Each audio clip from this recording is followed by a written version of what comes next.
Bom dia, igreja. Queridos,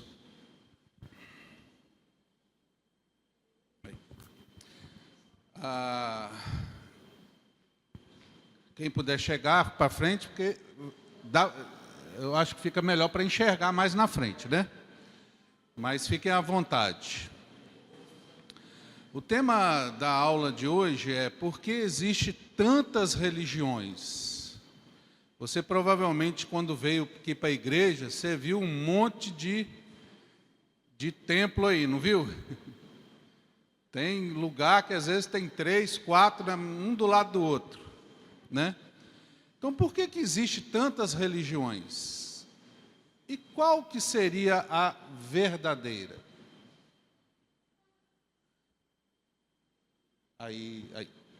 Qual seria a verdadeira? Bem, vamos abrir a palavra de Deus em 1 Timóteo 2, 5 a 7.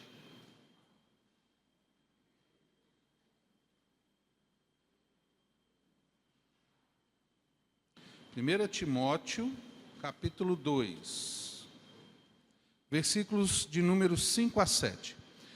Irmãos, como é a escola dominical, né? Então, hoje nós vamos estudar a Bíblia, então vocês vão abrir a Bíblia mesmo para ler, hein? Então vai ter muito versículo para ler. Então, hoje é escola dominical. Então vamos lá. O que diz aí? Porquanto há um só Deus e um só mediador entre Deus e os homens, Cristo Jesus, homem, o qual a si mesmo se deu em resgate por todos, testemunho que se deve prestar em tempos oportunos. Para isso fui designado pregador e apóstolo, afirmo a verdade, não minto, mestre dos gentios na fé e na verdade. Esse vai ser o nosso texto básico, Nós vamos meditar nessa passagem.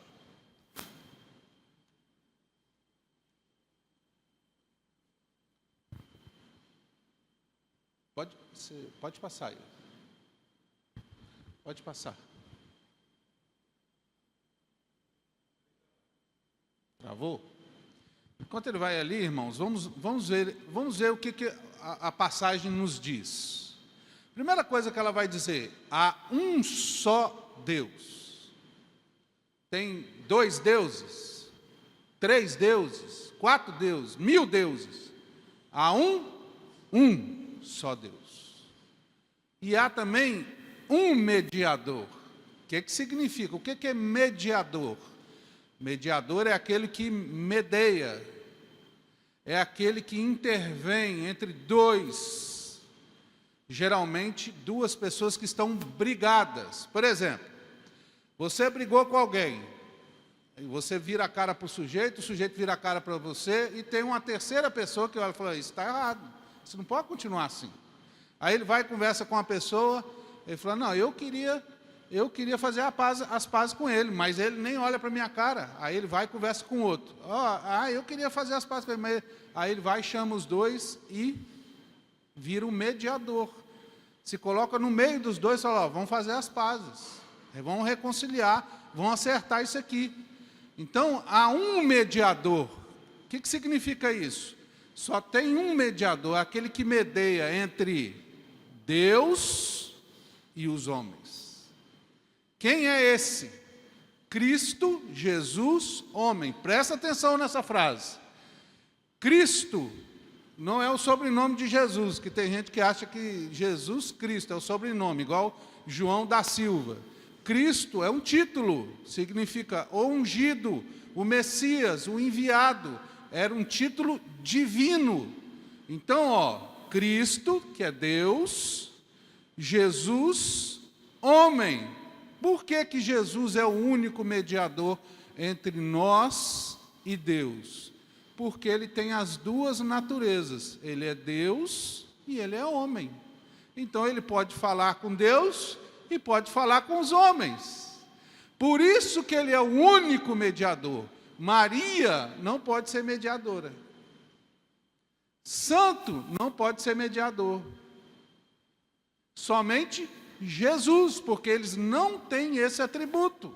Quem tem esse atributo é somente Jesus. Preste atenção.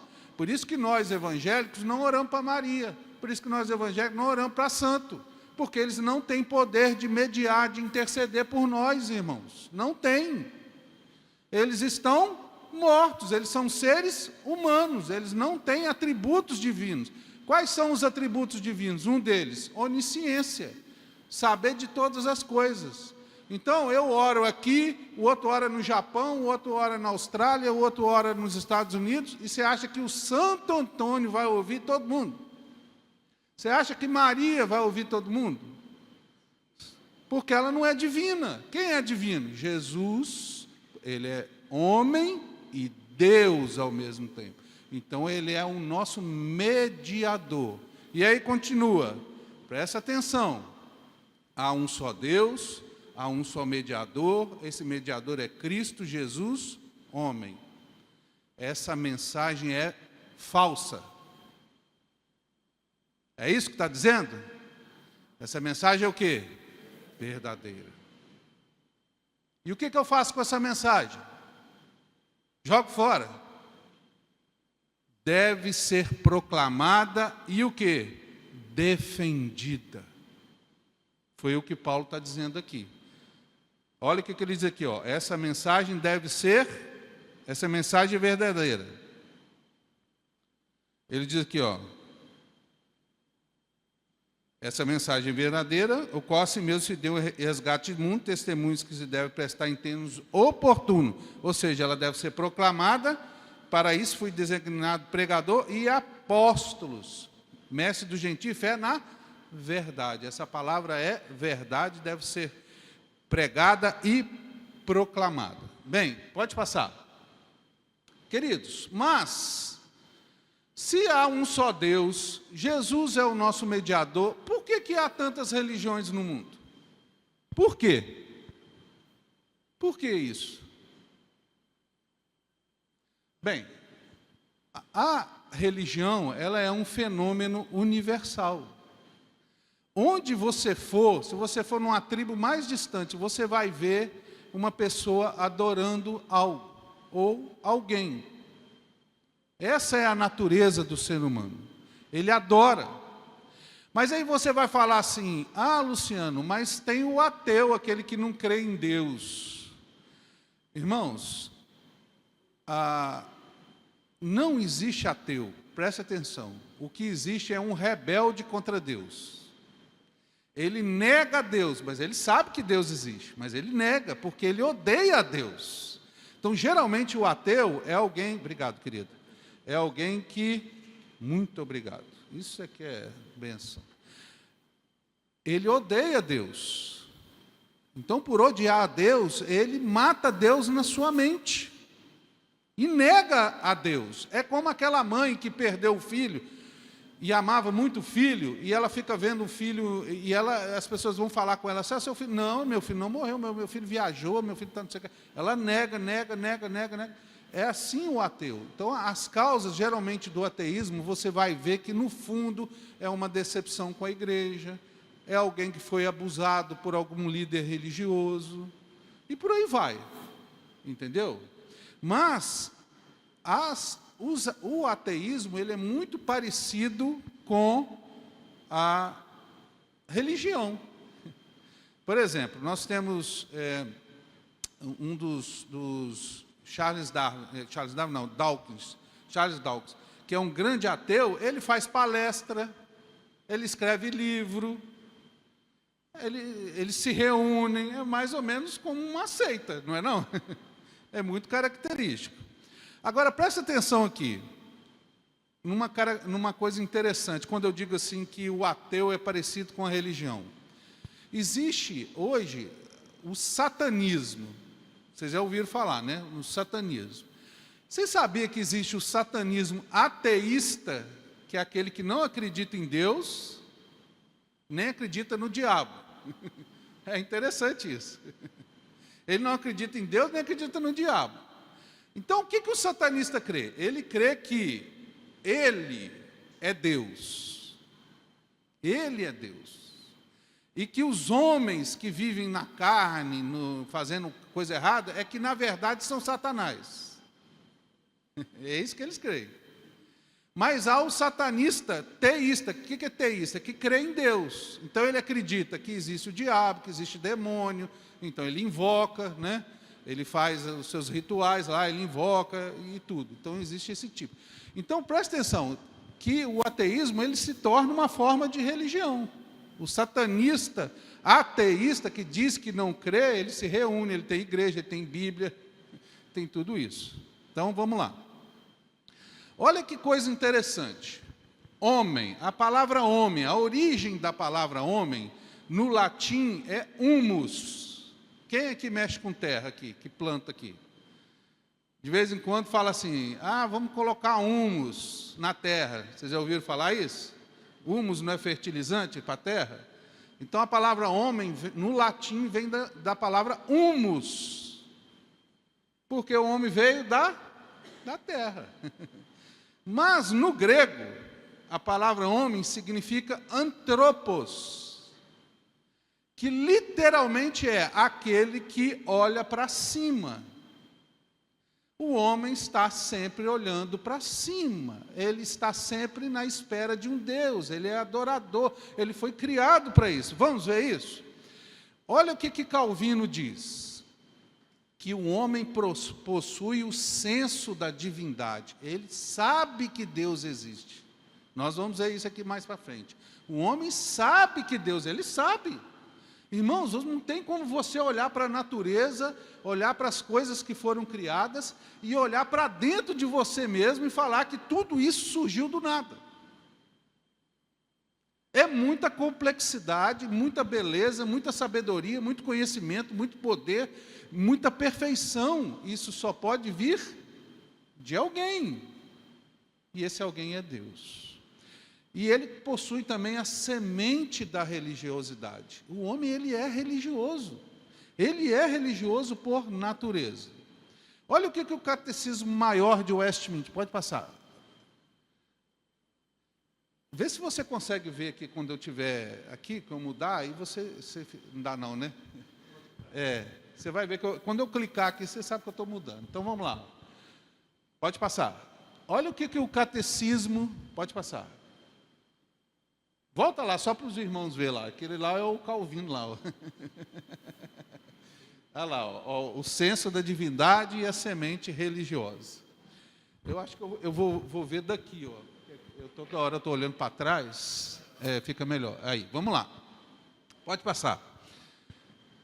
Olha o que o nosso catecismo maior diz, o catecismo de Westminster.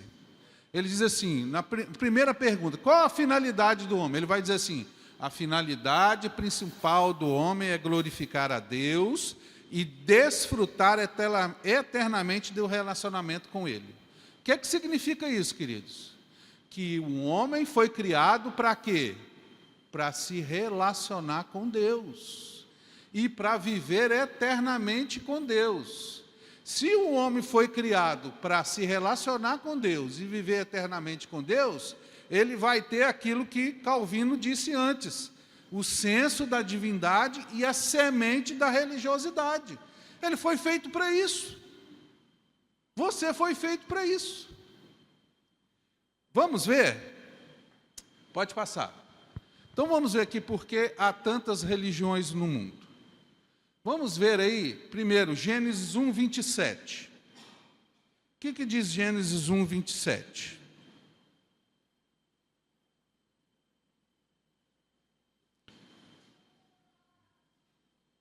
Gênesis 1, 27. Criou Deus, pois, o homem, à sua imagem, a imagem de Deus o criou, homem e mulher os criou. O homem foi feito à imagem de Deus. Deus não é trino? Pai, Filho e Espírito Santo? Lá na eternidade, quando não tinha ninguém, só tinha Deus, como é que Deus fazia? Deus conversava com quem? Com Ele mesmo, com o Pai, com o Filho, com o Espírito Santo. Com quem que Ele se relacionava? Pai, Filho e Espírito Santo. Com quem Ele amava? Por isso que Deus é amor. Se Deus não for trino, Deus não pode ser amor.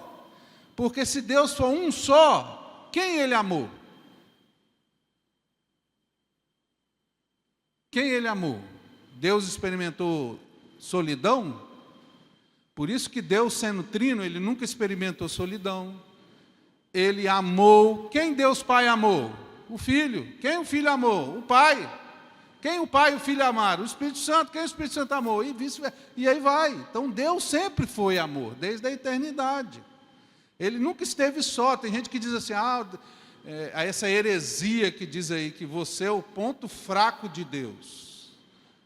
Nós não somos ponto fraco de Deus, irmão. Deus nunca precisou da gente, não. Deus nunca teve solidão, porque tem gente que diz assim, Deus criou o homem porque Deus estava só. Não, Deus nunca teve só, não. Deu para entender, irmãos? Então, Deus se relaciona, Deus conversa, Deus ama, desde a eternidade. Sim, nós somos feitos a imagem e semelhança de Deus, para nos relacionarmos com Ele e com o próximo. Nós somos criados por isso. Olha Gênesis 3:8, olha o que diz aí. Quando ouviram a voz do Senhor Deus, que andava no jardim pela viração do dia, esconderam-se da presença do Senhor Deus, o homem e a sua mulher, por entre as árvores do jardim. O que significa isso? Que aqui está falando logo depois que Adão e Eva pecaram.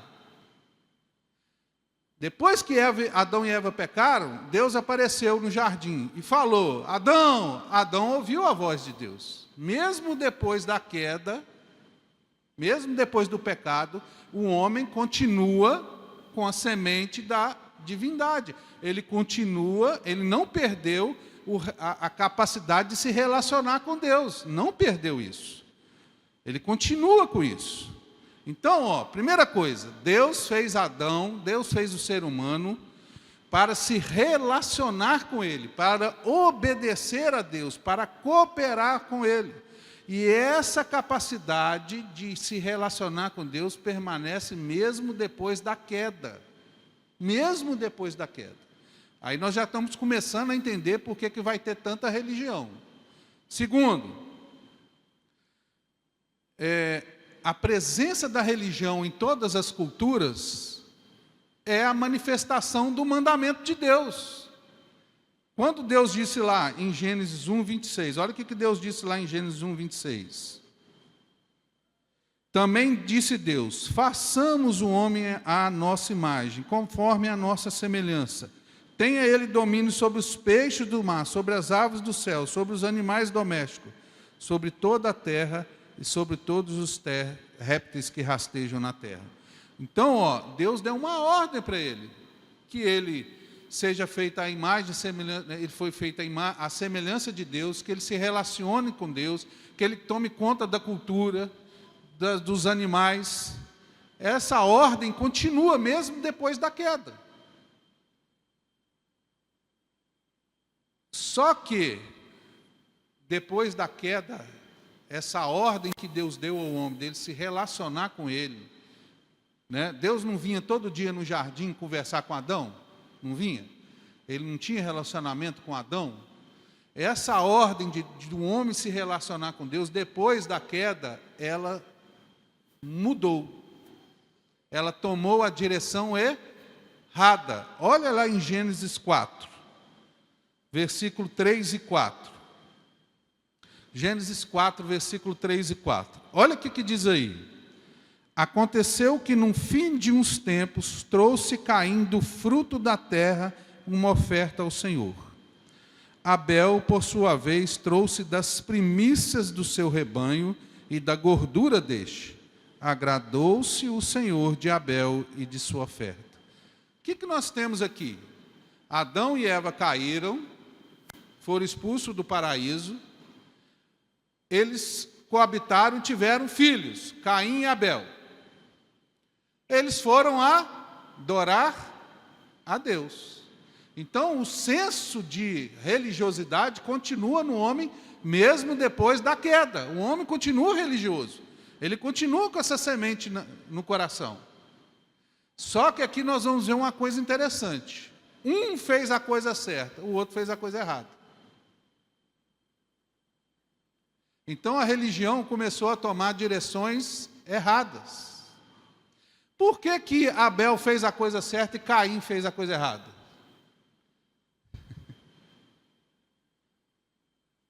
Porque, provavelmente, Abel entendeu que lá no Éden, quando Adão, seus pais pecaram, Deus matou um animal. Olha o choque que foi para Adão e Eva. Eles nunca tinham visto a morte. Não havia morte. Havia morte antes da queda? Não morria ninguém. Eles viram sangue sendo derramado. Eles viram a pele daquele animal sendo arrancada. Adão tinha dado nome a todos os animais. Era como se fosse um animal doméstico. Ele convivia com o leão, ele convivia com a girafa, ele convivia com o elefante, ele convivia com a serpente, ele convivia com todos os animais. Ele não tinha medo deles. Era como seu cachorro de estimação. E ele vê aquela cena, e aí ele é coberto com aquela pele daquele animal, provavelmente um cordeiro, né? Provavelmente, porque qual pele que poderia servir? Então, provavelmente um cordeiro, que tivesse pele, lã para aquecer e tudo. E eles ainda ficaram, talvez, sujos de sangue. Então, essa história foi passada para Caim e para Abel. E eles entenderam que para estar na presença de Deus, deveria haver necessidade de um sacrifício. Para eles serem cobertos do seu pecado, havia necessidade do sangue. Abel entendeu isso. Caim não. Caim, vou fazer do meu jeito. Então a religião hoje, por que tem tanta religião? Porque cada um faz do jeito que quer. E não do jeito que é verdadeiro. Estão começando a entender? Estão começando a entender? Então vamos lá. Pode passar aí. Então vamos ver agora depois da queda. Pode passar. O que aconteceu depois da queda? A religião verdadeira foi pervertida, foi mudada, foi modificada, foi falsificada. Preste atenção no que eu estou falando. O pecado não alterou a essência do homem. O homem continua religioso. Deus fez ele para se relacionar com ele. Porém, por causa do pecado, tomou direções opostas, direções erradas. Vamos ver? Vamos ver Romanos capítulo 1.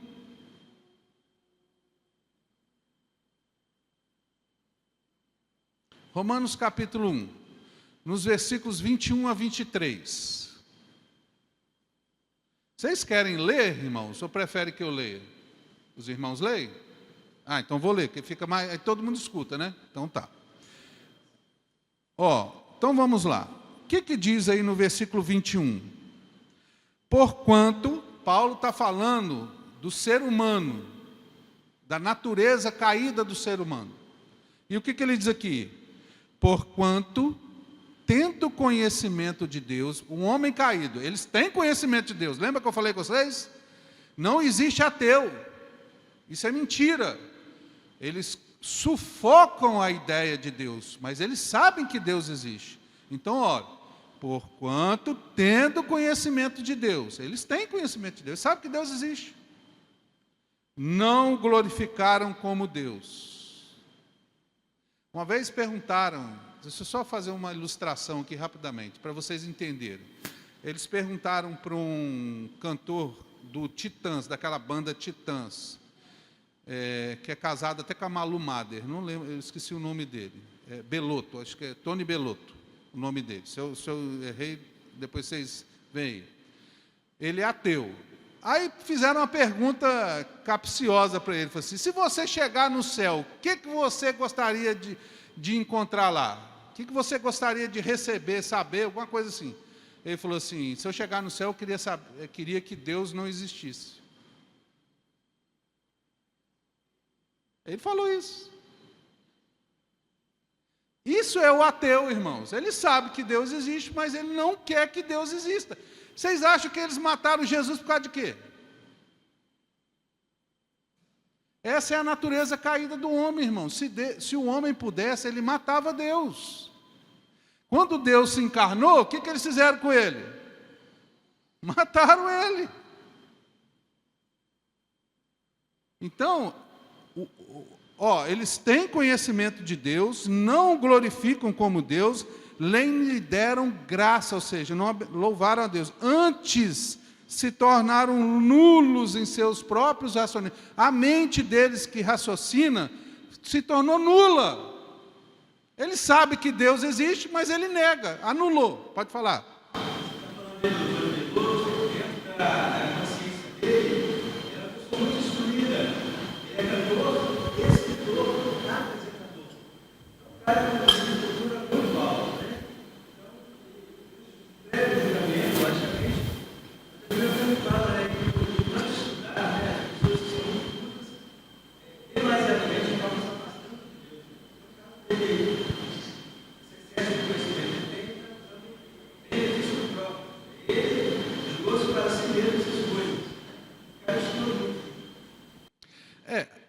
Eu assim, vou concordar em termos, porque toda verdade é verdade de Deus. Então, estudar demais não nos torna ateu.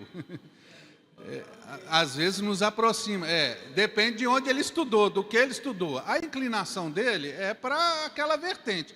Então, ele só estuda aquela vertente, ele não quer ouvir o contraditório. Quando ele ouve o contraditório, ele nega, entendeu? Né? Mas eu entendi a sua...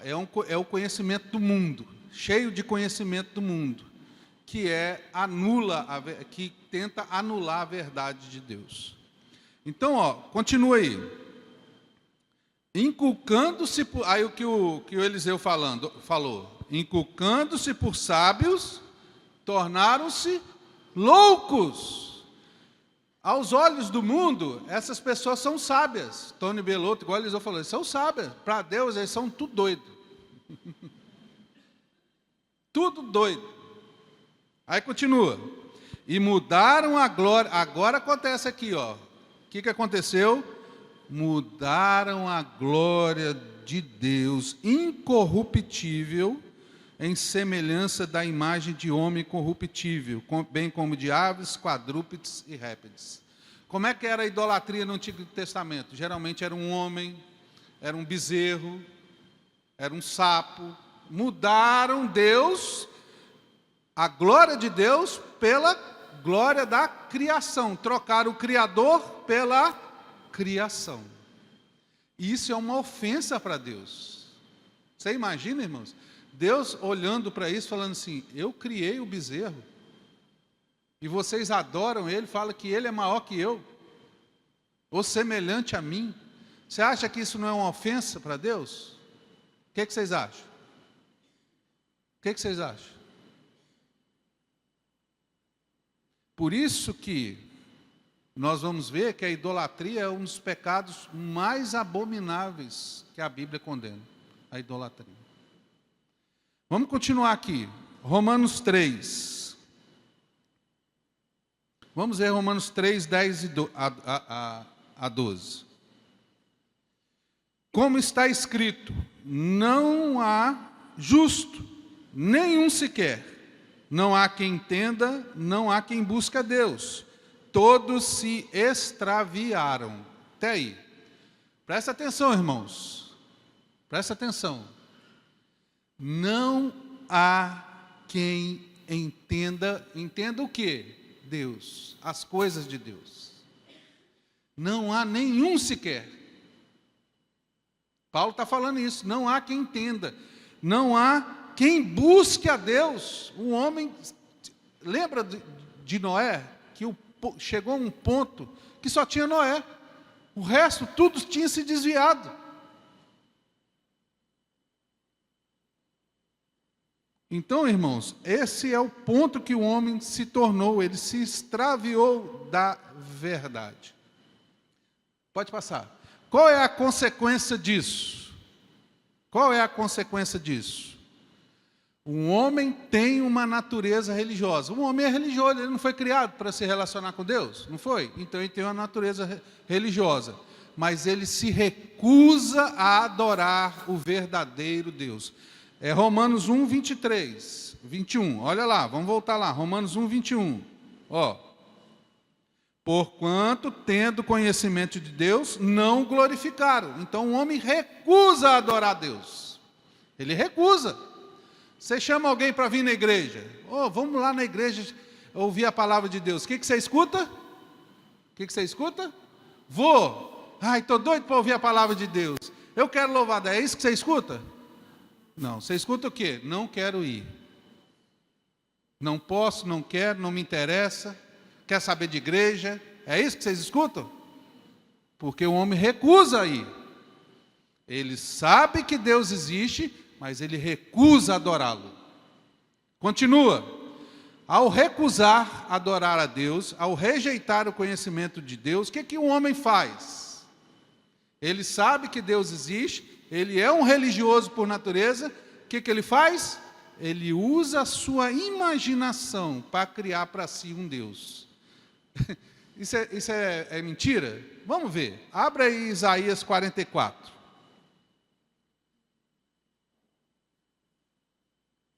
Isaías 44. Nos versículos de número 14 a 17.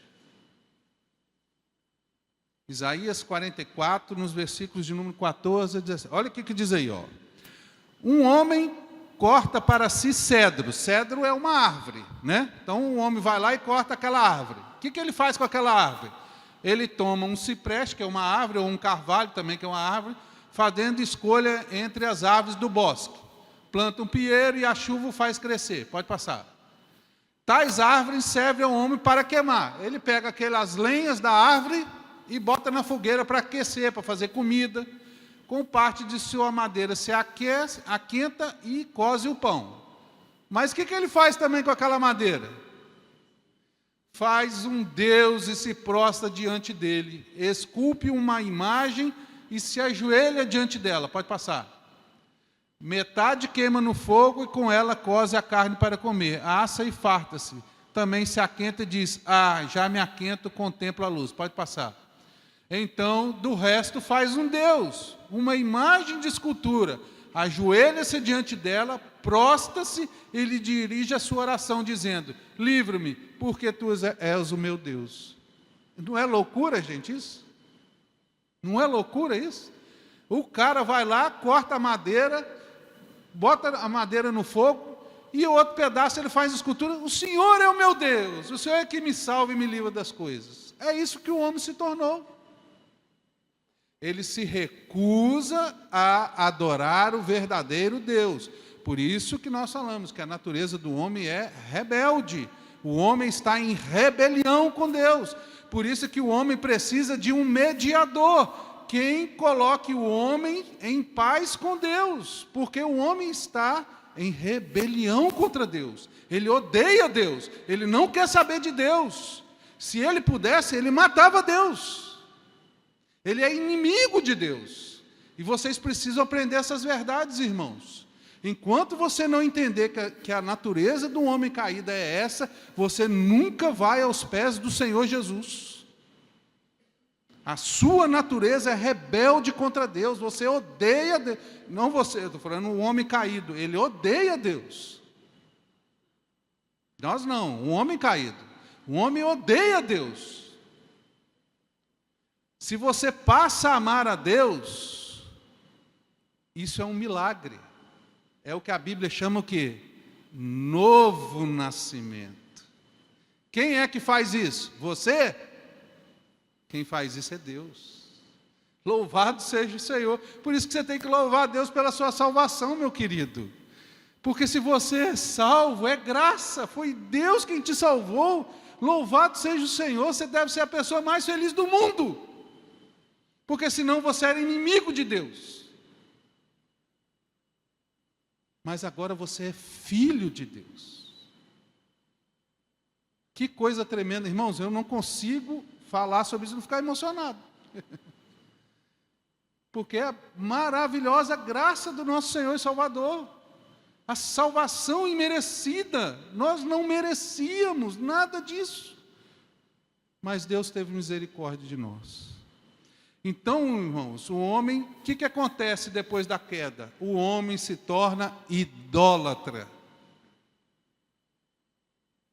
A idolatria é o pecado mais denunciado nas Escrituras. Está lá em Êxodo 24, quando Deus falou assim, não fareis para ti imagem de escultura, nem as adorareis. E lá em 1 João 5, 21, João diz assim: fugir dos ídolos, fugir, né? Fugir. E lá em Jeremias 7, 29, coloca só Jeremias 7, 29 a 30. Olha o que Deus fala aqui. O povo de Israel trouxe os ídolos para dentro do templo, da casa de Deus. Olha o que Deus falou para o povo, ó: corta os teus cabelos consagrados, ó Jerusalém, e põe-te a prantear sobre os altos desnudos, porque já o Senhor rejeitou e desamparou a geração objeto do seu furor. Pode passar. Porque os filhos de Judá fizeram o que era mal perante mim. O que era mal perante Deus? Diz o Senhor: puseram seus ídolos bacanas, legais, abomináveis na casa que se chama pelo meu nome. Para o quê? Alegrar, enfeitar, contaminar. Por isso que nós não somos igual aos católicos, irmão. Nós não temos ídolo, nós não temos estátua. Ah, mas o católico diz que há uma diferença entre dulia e hiperdulia. O que é isso? Hiperdulia é somente a Deus, eu adoro a Deus, mas aos santos eu reverencio. Mentira! Vai numa procissão aí, de Nossa Senhora de Fátima, o que tem lá? Nego carregando imagem, chorando, nego fazendo pedido, ajoelhando, idólatras, idólatras. Deus sabe a nossa natureza, Deus conhece a natureza, por isso que Ele proibiu fazer imagem de escultura, porque se a gente fizer uma imagem de escultura, daqui a pouco nós estamos passando a mão na cabecinha, daqui a pouco nós estamos, olha, admirando, olha como é que é bonitinho. Daqui a pouco você começa a conversar com ela, daqui a pouco você está pedindo, daqui a pouco ela se torna o seu Deus e único Deus. Pode falar.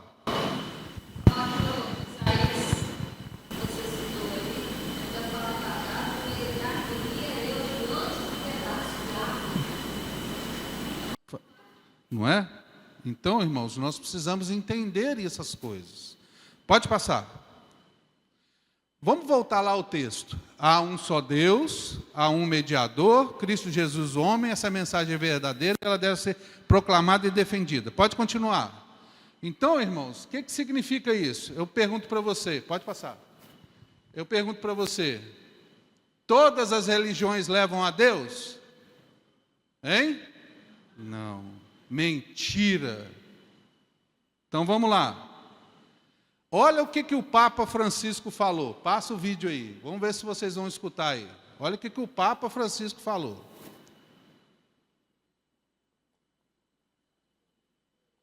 Vai conseguir botar o som?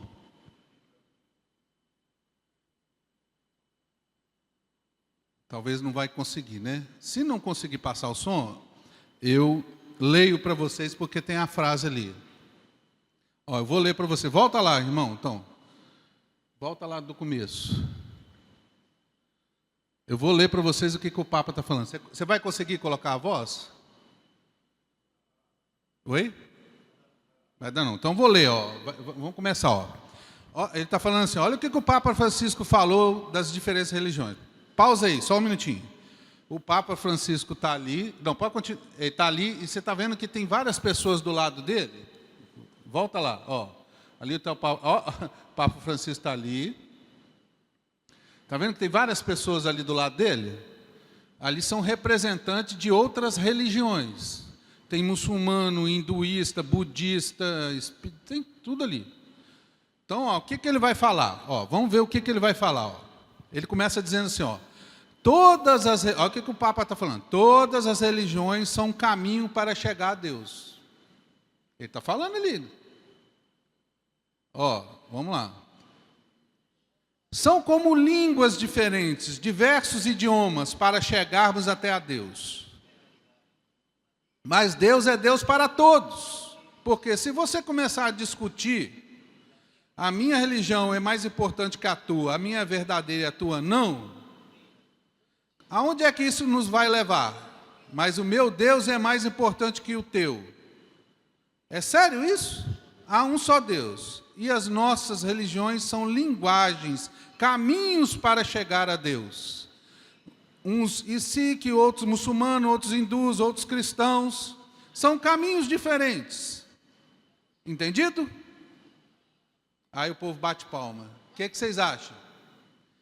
Todas as religiões são caminhos diferentes para levar até a Deus? O que vocês acham disso? O que Jesus disse? Eu sou o caminho. Não tem outro caminho, irmãos. Esse Papa, lembra que o anticristo vai vir, hein, irmãos? E uma das características do anticristo é o ecumenismo, né? Então vamos lá. Então, irmãos, todas as religiões não levam a Deus. Entenda isso. Quando alguém diz assim, basta você ter uma fé sincera, basta você ser verdadeiro, basta você ser praticante, basta você ser honesto, que qualquer religião leva para o céu. Mentira! Mentira! Você está indo para o céu enfeitado de flores, está indo para o inferno enfeitado de flores, perfumadinho, mas está indo para o inferno. Não é verdade? Porque se você não adora, qual é o maior mandamento, irmãos? Amarás de todo o teu, de toda a tua força, de todo o teu Se você ama um Deus falso, você está negando esse primeiro mandamento. Você não está amando a Deus de toda a tua força, todo o teu conhecimento, todo o teu entendimento. Está negando. Vamos continuar. Agora, irmãos, presta atenção que nós precisamos, pode passar, aprender uma coisa aqui interessante. Lembra que eu falei que o homem se tornou idólatra? Quando fala em idolatria, você pensa em quê? O que você pensa? Primeira coisa que vem na sua cabeça. Hein? Você pensa em quê? Adorar a imagem, não é? Mas idolatria não é só isso, não. Vamos ver o que a Bíblia ensina? Idolatria é imagem? É imagem, está lá em Êxodo 24. Não farás para ti imagem de escultura. É idolatria. Mas vamos ver outras formas de idolatria. Uma forma de idolatria está lá em Mateus 10, 37 a 42. Olha o que está escrito aí. Mateus 10, 37.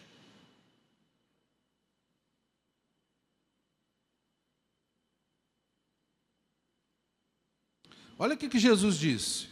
Quem ama seu pai ou sua mãe mais do que a mim, não é digno de mim. Se você ama seu marido, sua esposa, seus filhos, mais do que a Deus, você é um idólatra. Seu filho pode ser seu ídolo. Você já viu gente que perdeu o filho e largou a igreja? E tomou raiva de Deus? Conhece gente assim? Já viu alguém? O ídolo dela era o filho dela. Mas pode ser você, querido. Pode ser você. Olha o que diz aí, Mateus 13, 21. 13, 21. Jesus está falando da parábola do semeador.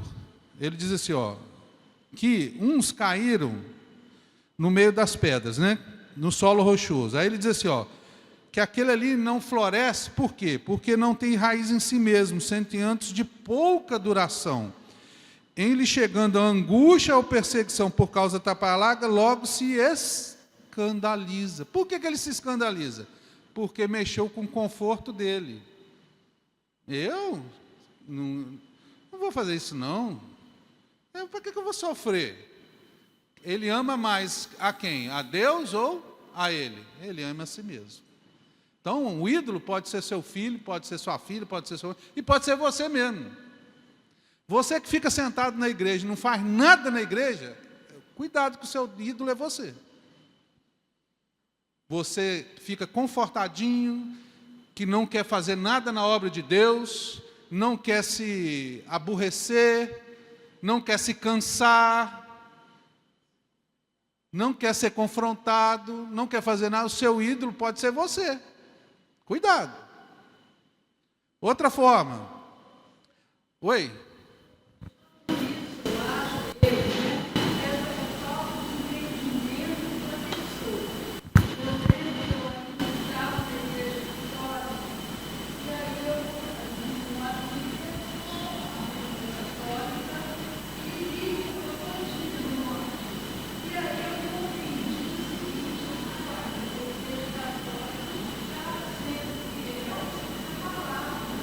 É por isso, a irmã...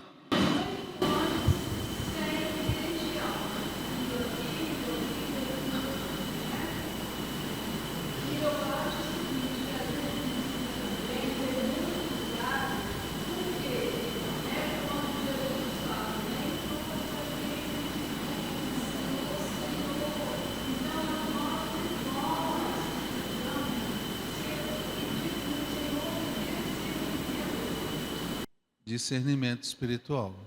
Isso aí. O que a irmã está falando para quem não escutou? Que ela era católica e um dia ela resolveu ler a Bíblia. E ela falou assim, mas a igreja católica não está seguindo o que a Bíblia fala. É por isso que eles proíbem a leitura da Bíblia, porque se você ler, você vai conhecer a verdade. Entendeu? Então, nós precisamos conhecer a verdade. E a verdade está na palavra de Deus. Jesus disse isso. Guarda-os na verdade, a tua palavra é a verdade. Então vamos lá. O amor ao mundo, 1 João 2, 15 a 16.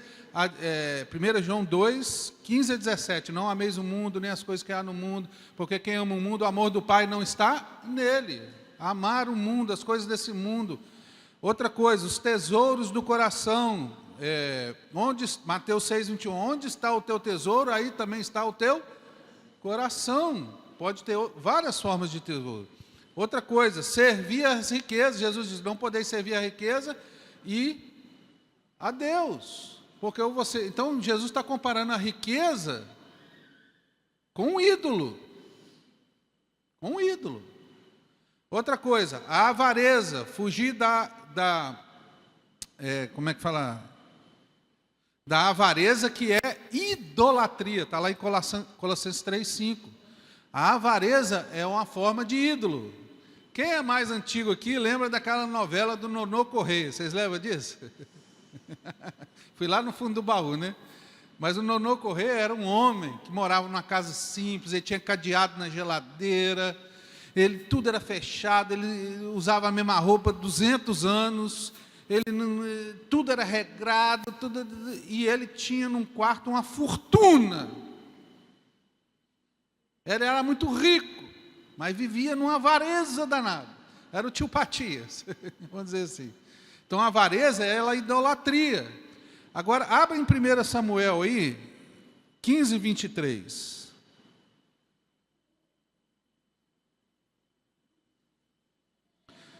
Olha o que diz aí, ó.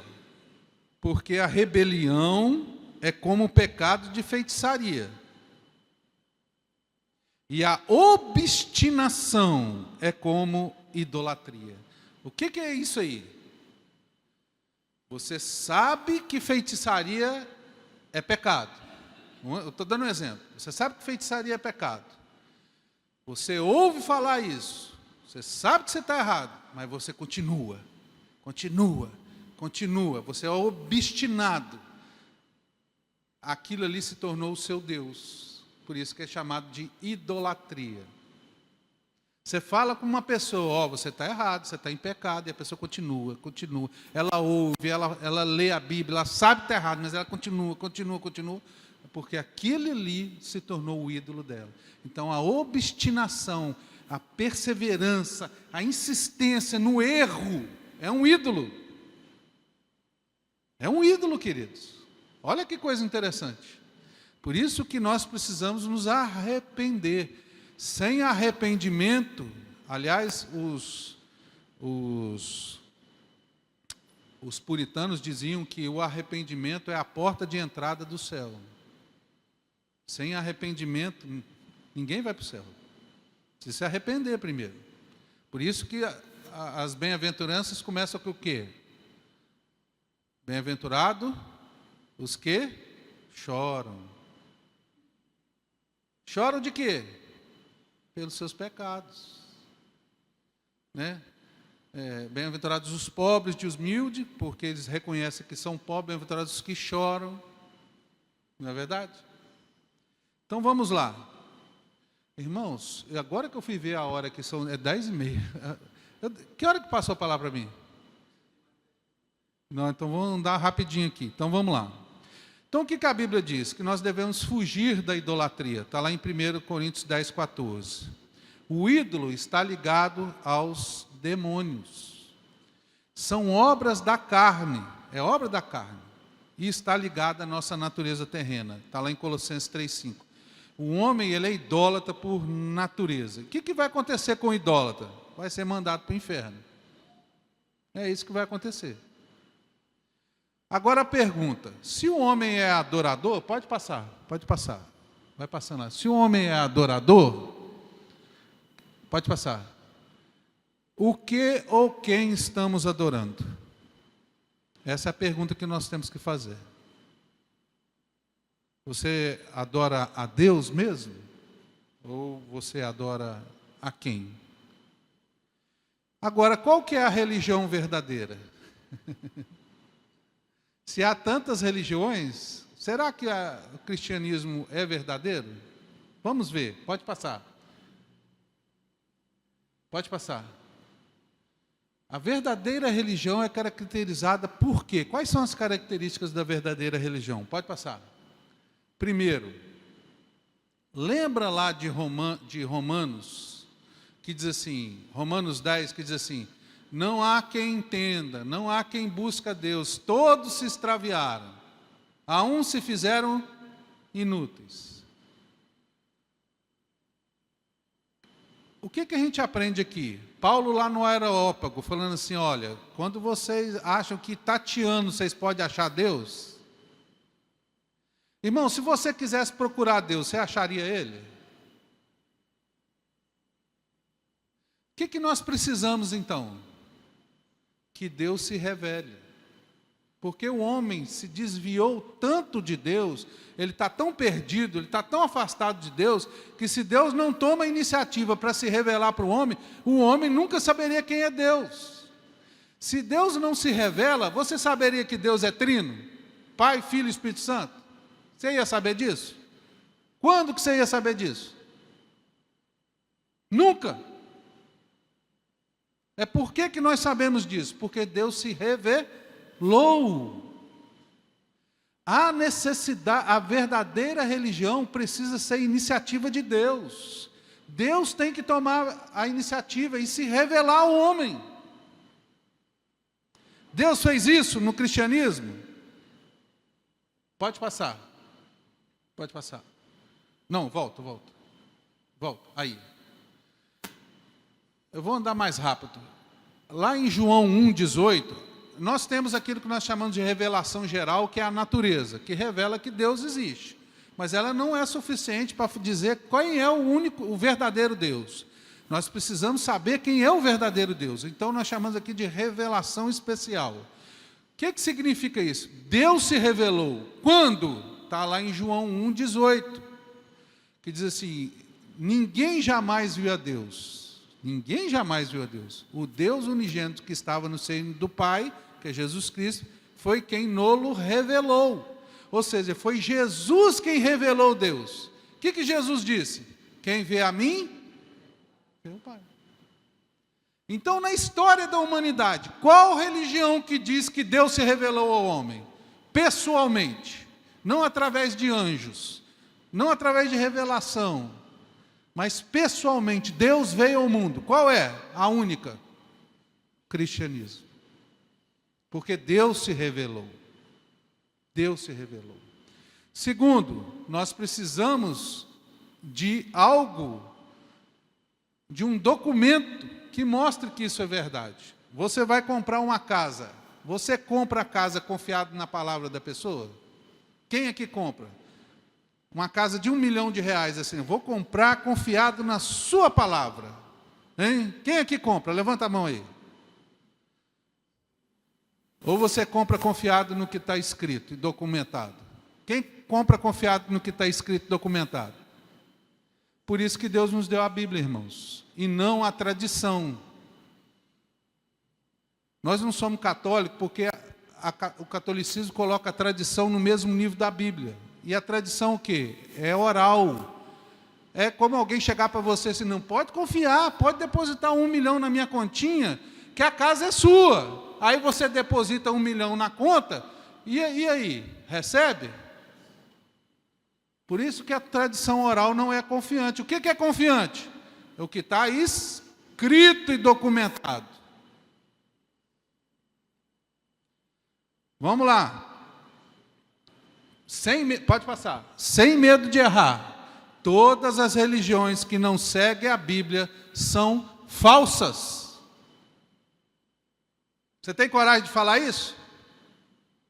Todas as religiões que não seguem a Bíblia são falsas. Ah, mas tem a Bíblia. Presta atenção, tem religião que tem a Bíblia. Mas presta atenção. Se a Bíblia está no mesmo nível de outros escritos, por exemplo, o Adventismo diz que a Bíblia está no mesmo nível dos escritos de Ellen White. Não, senhor. É somente a Bíblia. Você tem os Mormons, que se dizem cristãos. Tem a Bíblia, mas tem o livro dos mortos, dos Mormons, que está no mesmo nível. É a mesma coisa? Não. Tem as Testemunhas de Jeová. Tem os espíritas. São cristãos? Não são, irmãos. Não são. São religiões falsas. Você tem que ter coragem de falar isso. Tradição. Ah, tem a Bíblia e a tradição. Está no mesmo nível. Ah, mas na Bíblia não fala isso, mas tem a tradição da igreja. Irmãos, é a Bíblia e somente a Bíblia. Lembra do documento. Você vai comprar uma casa de 1 milhão, confiado na palavra da pessoa? Ou no documento? Então, irmãos, a Bíblia diz que nós não devemos nem acrescentar nada à palavra de Deus, está lá em Apocalipse 22, 18 e 19, nem diminuir. Nem diminuir.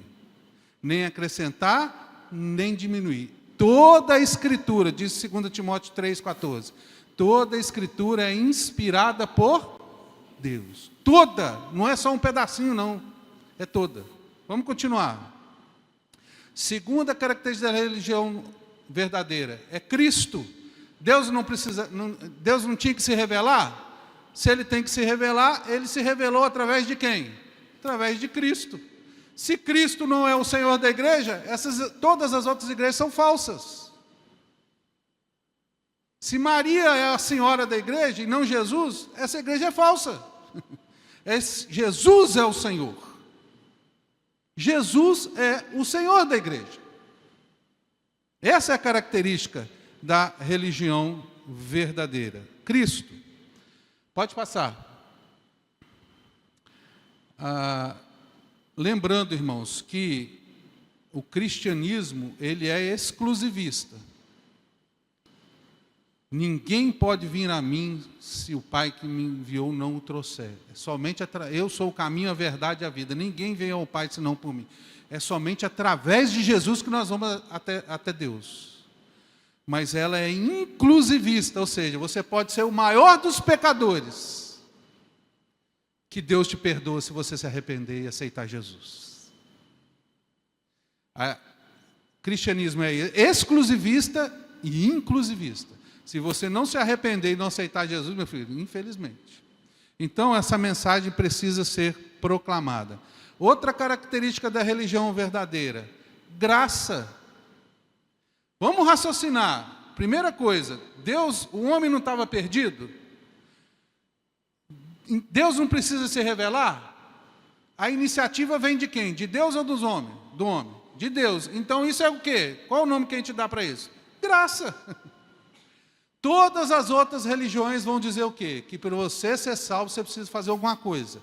Somente o cristianismo vai dizer assim, você não precisa fazer nada. Jesus já fez tudo por você. Você só precisa crer. É graça. É graça, irmãos. O cristianismo está na contramão de todas as outras religiões. Você tem que participar da missa, você tem que fazer penitência, você tem que fazer isso, senão você não vai para o céu. Você tem que bater de porta em porta, você tem que fazer parte da minha igreja, porque se você não fazer parte da minha igreja, você não vai para o céu. Não é obras, é Jesus. Mas e se não fizer boas obras, eu vou para o céu? Não, se você é salvo, você faz boas obras. É igual a árvore, ela é uma macieira, ela vai dar maçã, ela tem que dar maçã. Jesus não falou para a figueira? Ó, você não deu figo. Ele fez o quê? Amaldiçoou. Se você é salvo, você vai praticar boas obras. Então vamos lá. Pode passar. Graça, pode. Aí, outra característica da religião verdadeira é comunidade. Só um pouquinho de paciência, irmãos, eu já vou terminar. Comunidade. Preste atenção. Você acha que Deus te salvou, te tirou do lamaçal do pecado, te fez nascer de novo, para você ficar na sua casa? Você acha que Deus fez isso? O que vocês acham? Você ficar na sua casa dormindo no domingo, indo para a praia? Você acha que Deus fez seu filho sangrar na cruz para você ficar em casa? O que vocês acham? Irmãos, Deus desde o princípio criou um homem, ele disse, não é bom que o homem esteja só. O homem foi feito para estar se relacionando com Deus e com os homens, com o próximo. Então Deus criou o seu próprio povo. Olha 1 Pedro 2, 9 e 10. O que diz aí 1 Pedro? Versículo 9. Vós, porém, sois raça eleita, sacerdócio real, nação santa, povo de propriedade exclusiva de Deus. Deus nos chamou para sermos o quê? Povo. Efésios 2.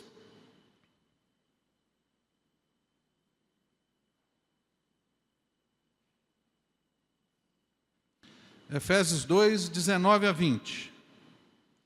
Assim, já não sois estrangeiros e peregrinos, mas concidadãos dos santos, e sois da família de Deus. Deus nos chamou para sermos uma família, irmãos, para estarmos juntos. Qual é a prova de que Deus nos chamou para estarmos em comunidade? 2. O que é o batismo? Quando você entra para a igreja, a primeira coisa que você vai ser batizado. O batismo é a entrada na igreja, no povo de Deus. E a Santa Ceia? Significa que você participa da comunidade. Deus nunca te chamou, irmão, para ficar em casa. Deus te chamou para você fazer parte da família de Deus, da comunidade de Deus, de você fazer parte do corpo de Cristo, não para ficar em casa. Se você fica em casa, cuidado. Jesus leva a igreja e você fica, porque ele vai vir buscar a igreja. Entendeu? Vamos continuar, pode passar.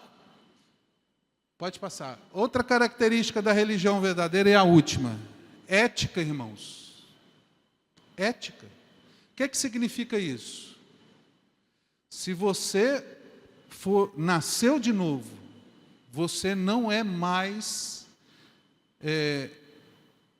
não é mais segundo a sua natureza antiga. Agora você é chamado para ser santo. Santo. 1 Coríntios 10, 31. Vamos ver o que diz aí.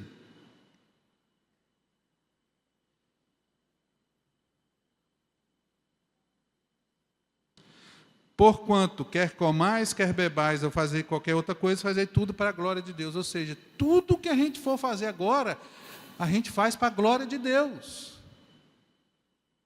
Se Jesus fosse ladrão, você estaria aqui adorando Ele? Se Jesus fosse mulherengo, você estaria aqui adorando Ele? Se Jesus ficasse xingando, você estaria aqui adorando Ele? Estaria? Então nós fomos chamados para sermos semelhantes a Cristo, ética. Infelizmente, não sei se vocês viram um tempo atrás aí, lá no Congresso, tem a chamada bancada evangélica. E eles pegaram, irmãos, alguns deputados evangélicos, orando e agradecendo a Deus pela propina que eles tinham recebido. É certo isso? Não. Então, irmãos, a característica da verdadeira religião é que ela muda a pessoa. Ela muda, ela transforma. Se você era um assassino, agora você se torna um homem que preza pela vida. Se você era ladrão, agora você se torna honesto. É mudança de vida, é mudança interna. e ela se mostra através da graça. Pode passar. Então eu quero concluir dizendo o seguinte, irmãos, desculpa eu ter passado um pouco do tempo. Eu acho que eu me distraí aqui. Concluindo, o que eu quero dizer para vocês? Nós vivemos num mundo hoje, irmãos, a Bíblia diz que o mundo jaz no maligno. O maligno é conhecido como o quê? O pai da mentira. Irmãos, ele veio para enganar. Ele é chamado de o enganador. E ele usa meios para enganar as pessoas. Paulo chega a dizer lá em Gálatas, se até mesmo um anjo vier do céu e pregar outro evangelho que não seja o que nós temos pregado, seja anátema. E a expressão anátema é maldito, ou seja, vá para o inferno, essa é a expressão. Vai para o inferno. Então, irmãos, nós vivemos num mundo em que, hoje em dia, a verdade, o mundo quer dizer para você que a verdade não existe. Que todas as religiões levam ao céu, cada um tem a sua verdade, o importante é você ser honesto, é você ter boas intenções. Mentira! Somente em Jesus está a verdade.